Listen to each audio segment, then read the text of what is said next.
Hey traders, Nick Shaheen here. Excuse my voice. So this is a short video to say, how stupid I was for not seeing this correction coming. I have a thesis here, and if I'm right, then the bottom is in on this correction, and we should most likely see a pretty sharp rally that can sustain. So today is Tuesday, 6/4, after the hideous Monday that we had, and we had an incredible rally. The market is basically up 2%, some more, some less, after a drubbing yesterday, where the Nasdaq was hit hard because of basically FANG, the Facebook, Amazon, Google, somewhat Netflix, and Apple, the killing that they had based on headlines. It was like a madhouse. So I think that did a good service, served the bulls well, because we were having a correction. So ignore the headlines, why we had the correction. Just ignore it. This is the S&P E-minis. We had a breakdown right here, which was around 2,800. 2798, 2802, depends on where you draw lines. And once that happened, we have a head and shoulders. You can see one shoulder here, one head here. And the downside scenario would foretell a retest of 2688 to 2644, depends on where you draw the lines. Those are my numbers. But I also said that there would be a stopover around 2740, 2730. And this is where it looks like we bottomed out. So why am I saying that this is a bottom? So it goes to why the correction happened to begin with. So here's my thesis. I think it all lies in the 10-year. So I'm going to use the TLT in the bond market. So the bond market, maybe I should use ZB to be consistent. Okay, so here's the bond market. And this is not the yield, the actual price of bonds. And we've had an incredible rally in the bond market. Is this daily? This is a daily chart. Technically, there was a breakout, and I saw the breakout coming. I chose to short them. It was a little headache, but eventually it came out okay. So the breakout happened, but then I think it's done. And first of all, why is it done? And second of all, why it happened. So when I say I can't believe I didn't see it coming, is the why it happened. So what have we heard recently? What changed? What made people more bullish recently is the fact that the Fed is more likely to cut rates than raise rates, correct? So what the bond market did, they priced that in. That's why we saw a rally in the bonds, because the short-term rates are falling. So they're pricing in lower rates rather than higher rates. We've been on this, okay, the Fed is tightening, blah, blah, blah.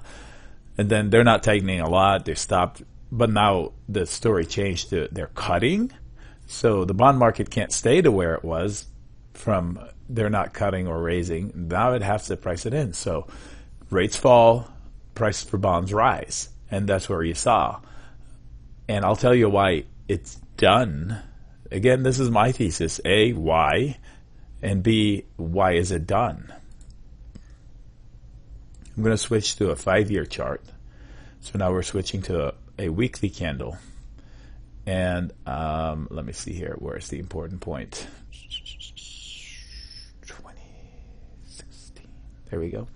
All right. So this rally in bonds brings us back to a ledge from which they fell. So a ledge this big is not going to be easy to break through like butter. Okay, so the whole zone has been a tough place for bonds. So right here, this was what? End of 2017. And this was November. This is the more important date right here. Right here.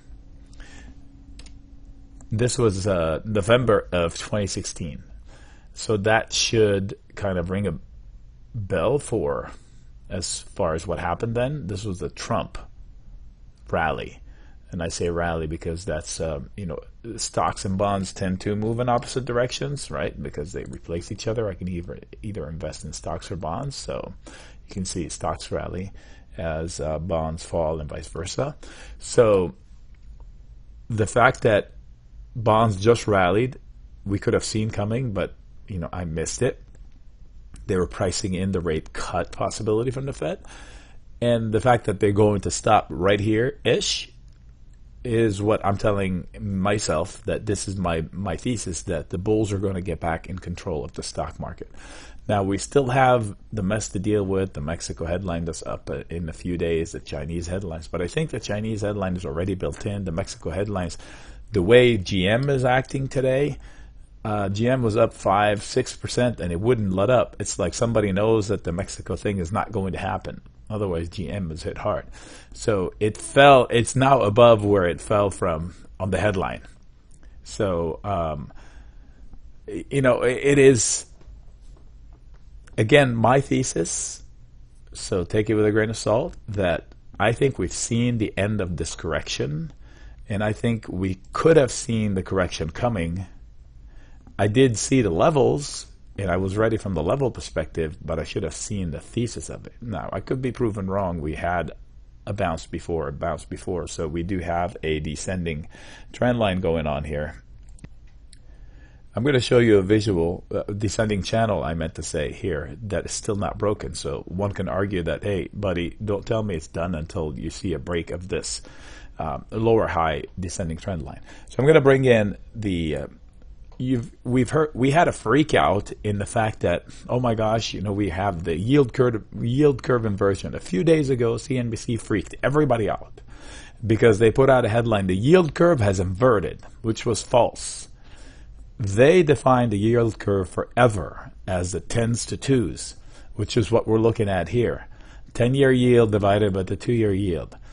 And if it's going like this, it means that the short-term rates are getting closer to being as much as the long-term rates and inverting. When this becomes less than 1, see how it's going down towards 1? 1 is even below here. Then you have an inverted yield curve. This is how they've always measured the yield curve, CNBC. It's the TNX basically, which is, gets down to 2 or lower. And by the way, they use that to freak the markets out on the way up and down. Do you remember when the world was going to stop when the TNX got to 3, and now it's going to stop because it got to 2? So which is it? So in this case, they come out with a headline, the yield curve has inverted, just because they found one ratio of yield that actually inverted for a short period of time, and I think it was a 10-year to 3 months, which they don't usually track, and suddenly they change the headline without telling people, hey, we've changed the measuring stick. It's like measuring your kid with a different set of metrics and say, oh my gosh, they're getting shorter.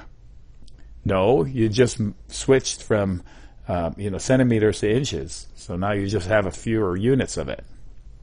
So this is, nobody talked about this fact, that in the last 3 days or so, we have had a huge pop in the yield curve. So it's nowhere near being inverted. In fact, it's been the highest in a year. So that's another kind of like point of the, it fits my thesis that A, the breakdown in stocks, we could have seen it coming, and B, it could have ended already. So yesterday I shared ideas of buying the dip in several different ways. I hung on to my calls because I think there's more upside to go. So for example, I'm going to go to IWM, which is this is a daily chart. These are the small caps. So now we're back to a neckline. Let me put back my drawings. Okay, it's not so obvious in here, so I'll take him out for noise. But you can see that if I draw a line right here, there was a neckline that they lost and it fell. Now they're back to it. I bet you the Dow will show it better. There we go. All right, so I'm going to put out my drawing. Boom. I've been tracking the Dow for a while, and I said we need to hold this level since here. Otherwise, we're going to fall to here and bounce. And then we fell not to here. We stopped here, which is a resting point because that was a neckline from before. But here we are back to the accident scene in just a few candles.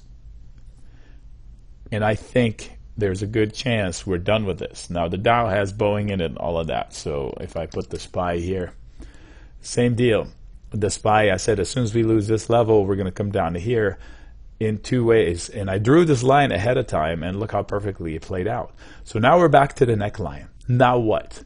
Almost everything is back to the neckline. Now what? So let me put the Qs. Close to the neckline. Not back to the neckline, but close to it. So now what? Now we have a trend line to break. Arguably, the SPY already broke out. No, not quite. We got lower highs, lower highs. So if I draw a line right here, I can draw these lines. So if I'm long, I'm staying long. Yesterday I said I should go long Google on this silly dip, and that played out well for somebody that sold puts in Google. Today they were like $6 cheaper to buy back. Look at this massive gap up here, massive gap up here. So this can fill pretty quick. This will take a lot more work, right? CRM reported earnings tonight. Look at this massive candle. From I can't remember seeing a candle like this. I mean, that spans all this action right here.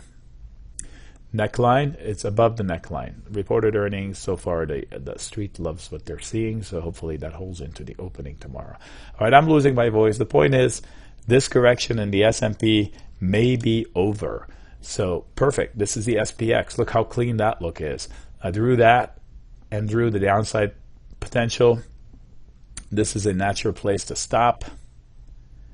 We may be done, but onus is on the bulls to take out the neckline from which they fell. Now we're back to an accident scene right here. Right here. What will happen? Onus on bulls to take out this neckline right here. Nick signing out.